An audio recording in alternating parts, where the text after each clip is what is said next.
Selamat jumpa saudara sekalian. Melalui kesempatan ini saya akan membahas topik tentang apakah Yesus itu Tuhan atau utusan Allah. Dua ustadz telah membicarakan tentang hal ini, telah membahas hal ini, telah mengajarkan bahwa Yesus itu utusan Allah, dia bukan Tuhan. Dan acuan yang mereka gunakan adalah Yohanes 17 ayat 3. Sebelum kita lanjut, mari kita ikuti dulu cuplikan dakwah dari dua ustadz ini. Benarkah Yesus sebagai Tuhan? Tidak. Di mana dalilnya? Yohanes 17:3. 1 Yohanes 17:3. Apa yang disampaikan Bapak tadi benar adanya, tapi dibatalkan dengan ayat ini. Inilah hidup yang kekal, mengenal satu-satunya Allah yang Esa, dan mengenal Yesus Kristus adalah yang telah engkau utus. Berarti Jesus not God. Kenapa not God? Dia sebagai utusan. Orang idiot pun tahu yang nama utusan pasti ada yang mengutus. Dialog harus pakai kitab suci. Bukan anarkis tapi dialogis. 1. Yohanes 17:3 jelas, inilah hidup yang kekal, mengenal satu-satunya Allah yang Esa dan mengenal Yesus Kristus yang sudah engkau utus. Berarti Yesus utusan. Not God. Sama dengan Muhammad dan Rasulullah. Bahwa Yesus mengaku dengan jujur Allah itu satu-satunya dan dia hanya diutus. Ini Alkitab sampai versi 3. Kamu lihat versi Alkitab di Indonesia, mungkin saya yang terbanyak. Sekian ratus tahun saya punya. Ya. Lihat, inilah hidup yang kekal itu. Yaitu bahwa mereka mengenal engkau satu-satunya Allah yang benar dan mengenal Yesus Kristus yang telah engkau utus. Yesus yang ngomong ini. Ikut, tunduk, taat. Saya lebih percaya kepada Yesus. Kata Yesus, Allah itu satu-satunya dan dia hanya diutus. Saya lebih percaya kepada Yesus ketimbang Pak Pendeta. Dari cuplikan video tadi kita mendengar bahwa kedua ustadz ini menegaskan bahwa Yesus itu bukanlah Allah. Yesus itu hanya utusan Allah. Karena dia utusan, maka dia sejajar dengan Nabi Muhammad. Dan Ustadz Munsir mengatakan dalam hal berargumentasi kita harus menggunakan kitab suci. Oke, mari kita ikuti alur pikirannya.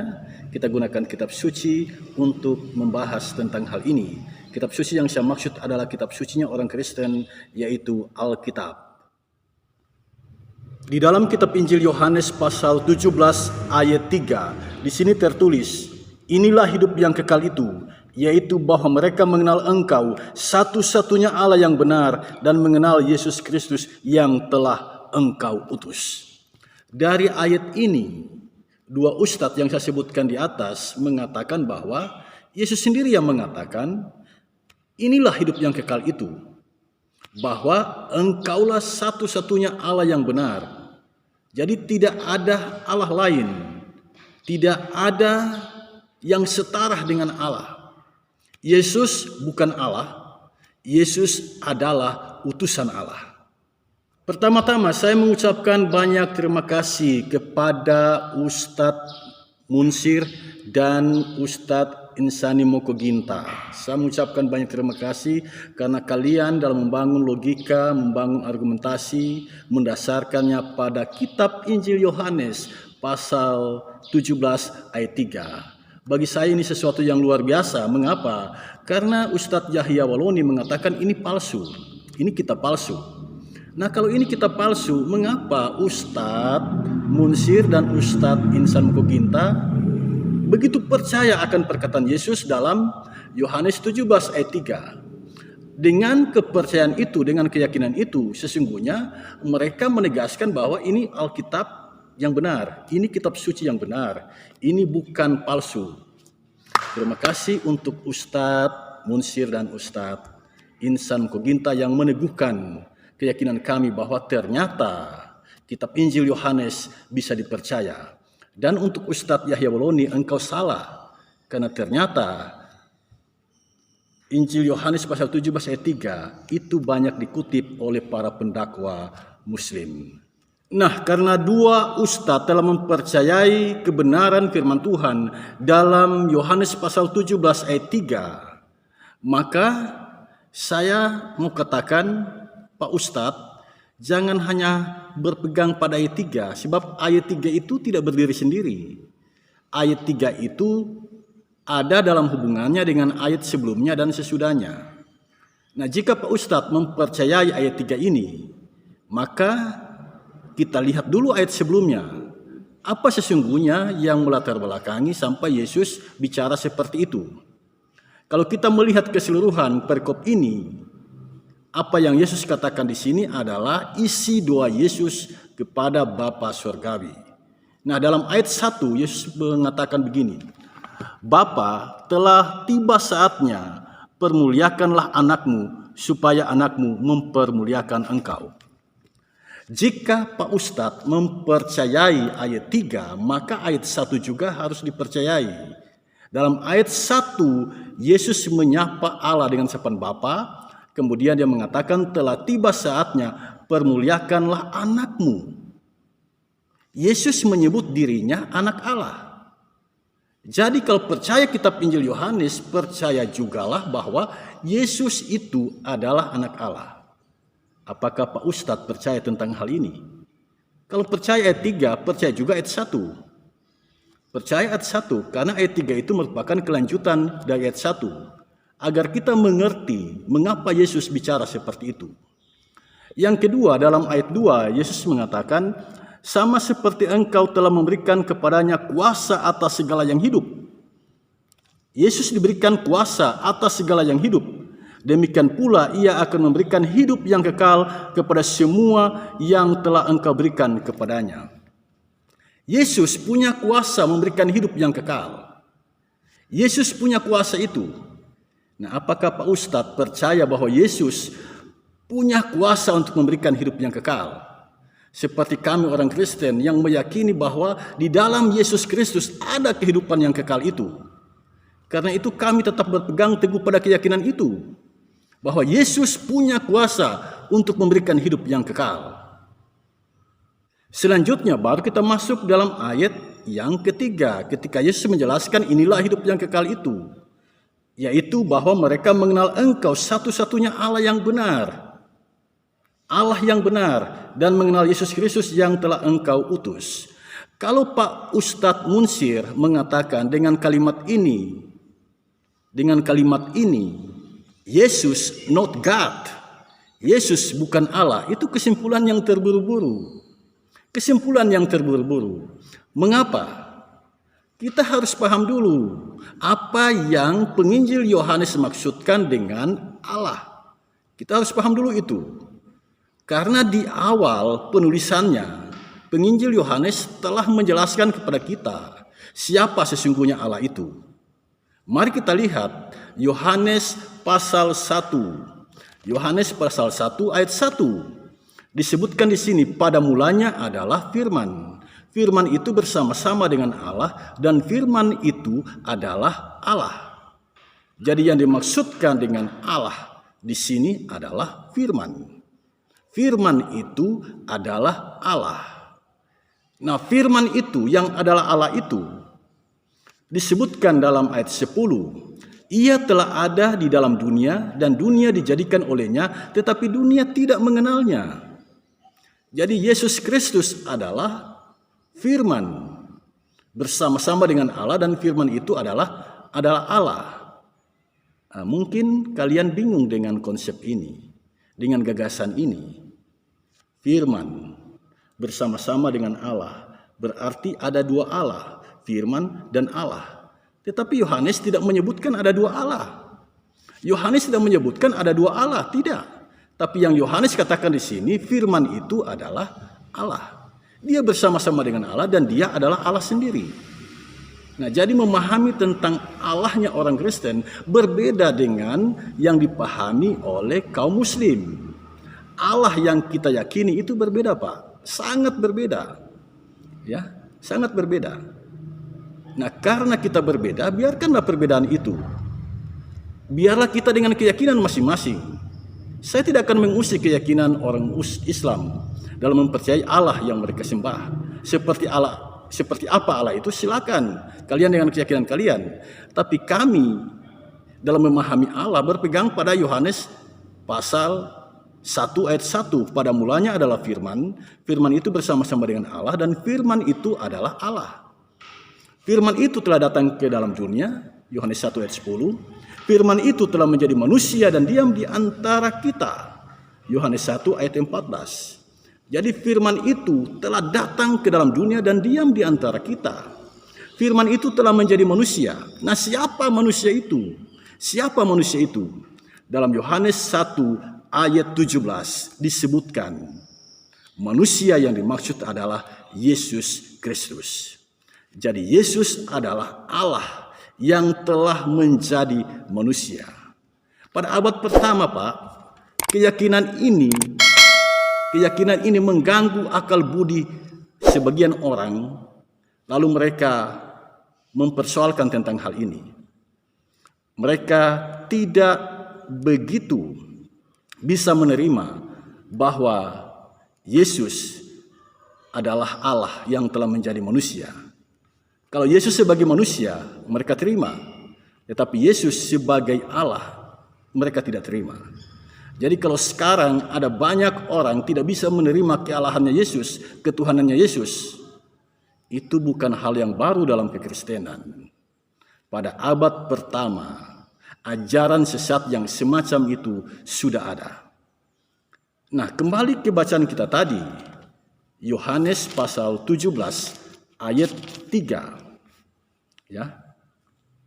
Mengenal engkau satu-satunya Allah yang benar. Jadi Allah yang benar dalam pemahaman kami orang Kristen itu dapat dikenal, dapat dipahami dengan baik di dalam Yesus Kristus, Tuhan kami. Nah, selanjutnya, mengapa Yesus di sini menyebutkan bahwa hidup yang kekal itu mengenal engkau satu-satunya Allah yang benar dan mengenal Yesus Kristus yang telah engkau utus.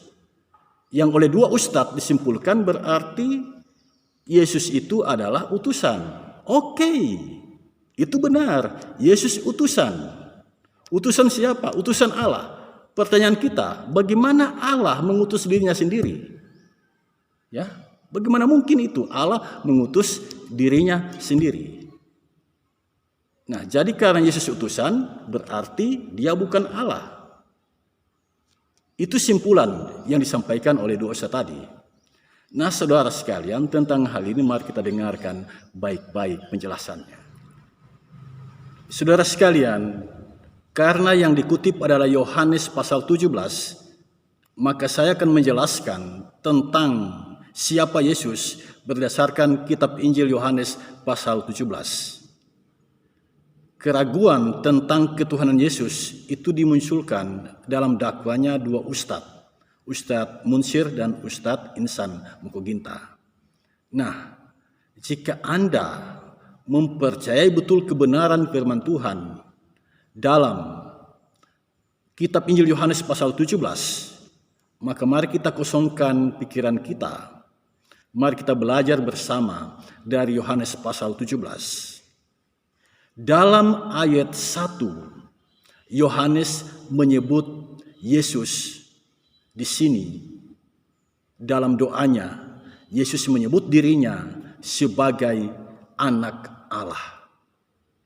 Nah, jika kalian mempercayai kitab Injil Yohanes sebagai sebuah kebenaran yang menjadi dasar dakwah kalian, apakah kalian percaya bahwa Yesus adalah anak Allah? Yang pertama. Yang kedua, dalam ayat 2, Yesus menyebutkan, sama seperti engkau telah memberikan kepadanya kuasa atas segala yang hidup, demikian pula ia akan memberikan hidup yang kekal kepada semua yang telah engkau berikan kepadanya. Apakah kalian percaya firman Tuhan ini yang mengatakan bahwa Yesus punya kuasa untuk memberikan hidup yang kekal? Apakah kalian percaya? Ya. Nah, mari kita gunakan logika kita. Adakah manusia yang berani menyebut dirinya anak Allah? Apakah ada? Apakah Muhammad berani mengatakan bahwa dirinya adalah anak Allah? Yesus berani mengatakan itu, bahwa dirinya adalah anak Allah. Yang kedua, apakah ada manusia yang berani memberikan jaminan bahwa di tangannya ada kuasa untuk memberikan hidup yang kekal? Apakah ada? dalam doa Yesus yang dicatat dalam kitab Injil Yohanes pasal 17 ayat 2, Yesus memberikan kepastian itu, bahwa di tangannya ada kuasa untuk memberikan hidup yang kekal. Manusia tidak mungkin bisa memberikan hidup yang kekal, tidak mungkin. Hanya Tuhanlah yang dapat memberikan hidup yang kekal. Yesus memberikan sebuah kepastian, Dia punya kuasa untuk memberikan hidup yang kekal itu. Yang ketiga, perhatikan ayat 5. Oleh sebab itu ya Bapa, permuliakanlah aku padamu sendiri dengan kemuliaan yang kumiliki di hadiratmu sebelum dunia ada. Yesus mengatakan dalam doanya, Dia sudah punya kemuliaan. Kemuliaan yang Dia miliki di hadirat Allah sebelum dunia ada. Sebelum dunia ada, Dia sudah ada. Nah, itu berarti kehidupan Yesus tidak berawal ketika Dia lahir di Bethlehem, lalu berakhir di Bukit Golgota. Kehidupannya tidak sebatas itu. Tidak. Jauh sebelumnya, sebelum dunia dijadikan, Yesus mengatakan bahwa sebelum dunia dijadikan, Dia sudah punya kemuliaan. Kemuliaan di hadirat Bapa Surgawi. Nah, kalau ada manusia yang mengatakan seperti itu, apakah dia manusia? Anda bisa mengatakan dia gila. Tetapi Yesus dengan penuh keyakinan dalam doanya mengatakan, Dia sudah ada sebelum dunia ada. Kalau Dia ada sebelum dunia ada, Dia bukan manusia. Itulah sesungguhnya yang mendasari kami meyakini Yesus itu adalah Tuhan. Yesus itu adalah Allah. Yang keempat, dalam ayat yang ke-10, Yesus mengucapkan kalimat ini, dan segala milikku adalah milikmu, dan milikmu adalah milikku, dan aku telah dipermuliakan di dalam mereka. Yesus menegaskan bahwa miliknya adalah milik Bapa, milik Bapa Surgawi, dan milik Bapa Surgawi adalah miliknya. Adalah miliknya. Adakah manusia yang berani mengatakan bahwa milik Bapa Surgawi, sorga dengan segala kemuliaannya itu adalah miliknya? Tidak ada manusia yang berani mengatakan itu. Yesus mengatakan itu. Berarti Dia bukan manusia. Dia adalah Tuhan.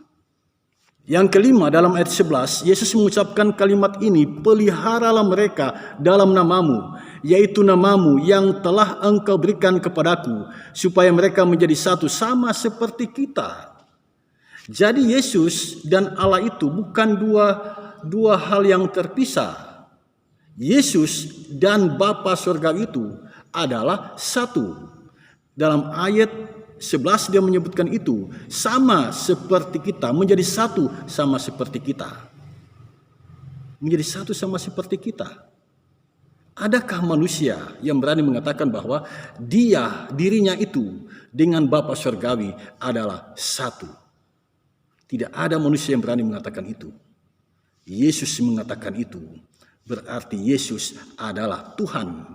Yesus adalah Allah itu sendiri. Kesaksian Yesus bahwa dirinya dan Bapa Surgawi adalah satu, bahwa Bapa di dalam Dia dan Dia di dalam Bapa, itu juga Dia tegaskan dalam ayat yang ke-21 dari Yohanes pasal 17 dan ayat yang ke-22 dari Yohanes pasal 17. Dirinya dan Bapa Surgawi adalah satu. Jadi di sini sesungguhnya tersirat sebuah pesan bahwa Yesus adalah Allah itu sendiri. Nah, sekarang mari kita lihat, mari kita buka pikiran kita untuk melihat apa yang Yesus katakan dalam ayat yang ke-24. Sebab engkau telah mengasihi aku sebelum dunia dijadikan. Jadi sebelum dunia dijadikan, Yesus sudah ada. Dan Allah sangat mengasihi Dia, Bapa Surgawi sangat mengasihi Dia. Sebelum dunia dijadikan, manusia ditempatkan Allah di muka bumi ini. Setelah Allah menciptakan bumi pada hari pertama, kedua, ketiga sampai hari yang ke-6. Nah, pada hari yang ke-6 itulah Tuhan Allah menciptakan manusia. Yesus sudah ada sebelum itu. Yesus sudah Allah sebelum itu dan dia dikasihi Allah. Nah, pertanyaannya, Yesus ini siapa? Apakah dia manusia? Apakah dia malaikat? Kalau manusia tidak mungkin. Kalau malaikat tidak mungkin. Mengapa? Karena dia berani mengatakan dia di dalam Bapa dan Bapa di dalam dia. Semua milik Bapa adalah miliknya. Inilah keunikan dari Tuhannya orang Kristen. Ada banyak misteri di dalamnya yang semuanya tidak bisa diikuti, dibedah dengan logika akal budi kita. Tetapi satu hal yang kami yakini, tidak ada manusia yang berani bicara seperti Yesus. Dan kehadirannya ternyata bukan berawal dari Bethlehem, ketika dia lahir di Bethlehem sebagai manusia, tetapi jauh sebelum itu. Nah, pertanyaan sekarang adalah, jika Yesus adalah Allah, mengapa dia mengatakan bahwa dia adalah utusan Allah? Bagaimana kita memahami dia adalah utusan Allah? Nah, kalau kita membaca keseluruhan kitab Injil Yohanes, Yohanes menulis kitab Injil ini punya maksud. Dan maksudnya itu dia sampaikan dalam Yohanes pasal 20 ayat yang ke-31.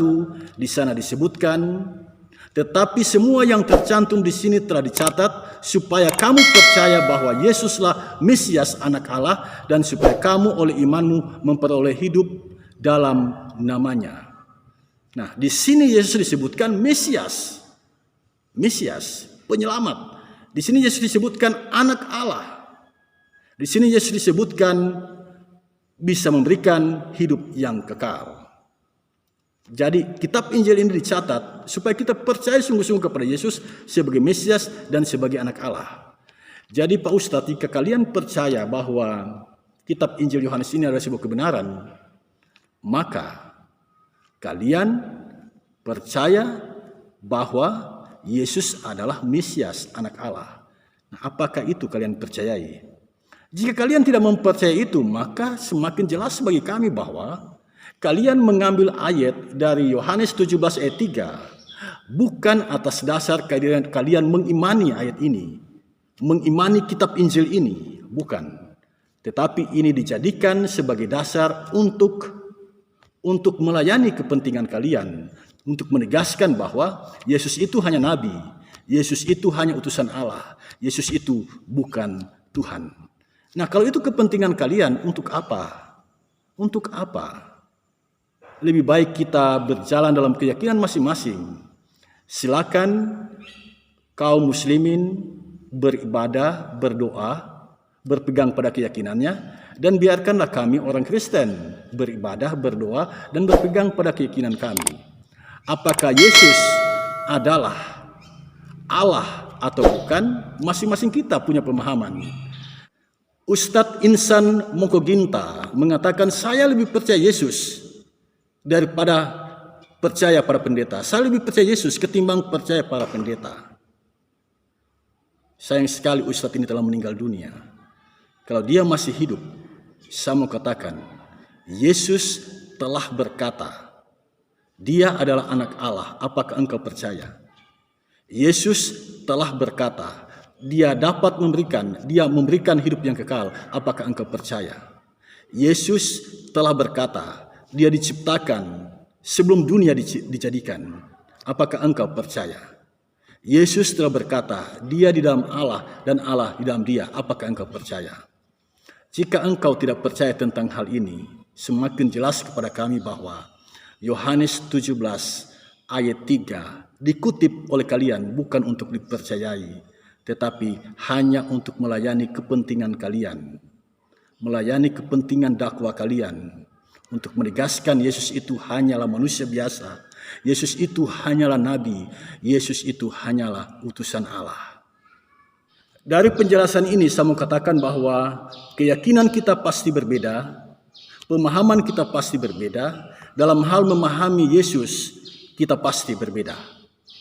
Jadi biarlah kami sebagai orang Kristen dalam keyakinan ini, dan biarlah kami hormati juga keyakinan yang dianut oleh saudara-saudara kami yang Muslim.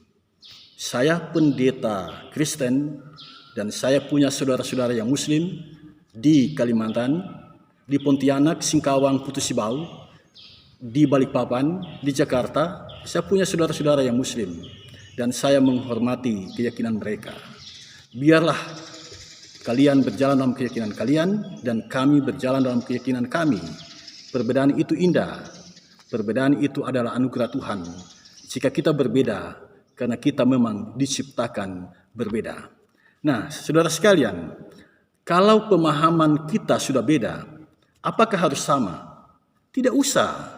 Biarlah kami tetap dalam keyakinan orang Kristen dan kalian dalam keyakinan sebagai penganut agama Islam.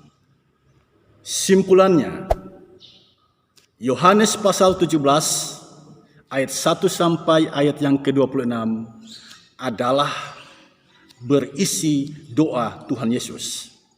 Ketika Yesus berdoa, dia berdoa sebagai manusia, sebagai firman yang telah menjadi daging.